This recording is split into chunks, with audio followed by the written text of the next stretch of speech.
Film et pièce de théâtre à succès en France depuis plus de 4 décennies, Le Père Noël est une poubelle, est une œuvre qu'One connaît par cœur.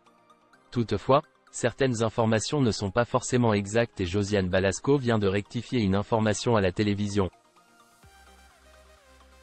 Invité de l'émission C'est à vous sur France 5 ce lundi 27 novembre pour parler de la pièce Un chalet à Gestaad avec Armelle, Josiane Balasco est également revenue sur son illustre carrière.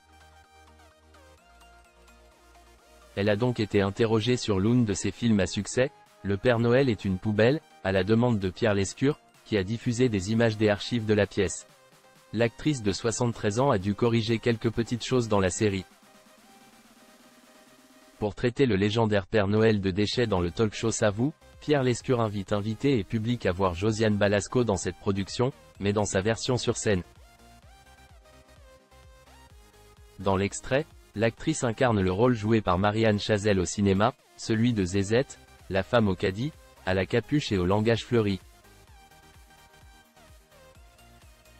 Cependant, à la vision de ce passage, l'actrice a semblé dubitative et a fini par interrompre Pierre Lescure et lui apporter des précisions sur ce qu'il venait de dire. Encore une fois je suis obligé de réparer quelque chose, heureusement que je suis là, commence par dire Josiane Balasco d'une voix douce. Zézette, c'était toujours Marianne. C'était un remplacement pendant environ 2 semaines. Ce que j'avais apporté dans le personnage, c'était la capuche et Marianne l'a gardée. La capuche, c'était vraiment mauvais. Josiane Balasco a cédé sa place à Anémone et a remercié Dieu. Josiane Balasco incarnera Anémone, alias la légendaire Thérèse. Je faisais une autre pièce en même temps et Dieu merci, je ne l'ai pas fait parce qu'One accent aigu Mon est vraiment génial. Cela signifie que lorsque nous avons écrit le film, nous avons créé ce personnage de Madame Musquin. Le nouvel hommage d'un membre de Splendide à la défunte actrice. Le Père Noël est une poubelle, un titre controversé. Lors de l'émission, Josiane Balasco a également rappelé le titre qu'elle avait trouvé pour l'émission qu'elle a coécrite, Le Père Noël se tire une balle dans le cul. Un nom qui n'a pas été conservé car trop trash, remplacé par le nom qu'One connaît. Ce qui n'a pas empêché beaucoup de gens d'être émus par le mot « poubelle », au point que la SNCF ne veut pas mettre d'affiches dans ses couloirs, de peur de choquer les enfants.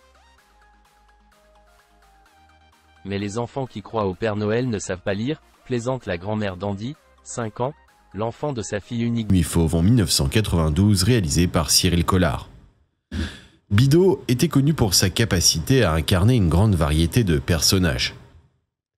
Il a joué des rôles comiques, dramatiques et tout ce qui se trouve entre les deux.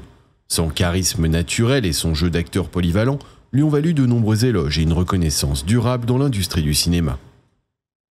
En plus de sa carrière cinématographique, Bidot a également travaillé activement dans le théâtre. Il a été membre de la prestigieuse Comédie Française à partir de 1971, où il a joué dans de nombreuses pièces classiques et contemporaines. Sa présence sur scène était captivante et il était apprécié pour son interprétation puissante et sa maîtrise de l'art dramatique. Parallèlement à sa carrière au théâtre et au cinéma, Bidot a également participé à de nombreuses productions télévisuelles en France. Il a joué dans des séries populaires telles que Les 5 dernières minutes et Navarro, élargissant ainsi sa présence sur les écrans français et sa renommée. Tout au long de sa carrière, Bidot a été récompensé pour ses performances exceptionnelles. En plus du César qu'il a remporté pour son rôle dans La Truite, il a été nominé à plusieurs reprises pour ce prestigieux prix du cinéma français, ainsi que pour d'autres récompenses du théâtre et de la télévision. La carrière de Jean-Luc Bidot a duré plus de 5 décennies, témoignant de son dévouement à l'art du spectacle. Son talent, sa polyvalence et son engagement vers son métier ont laissé une empreinte durable dans l'industrie.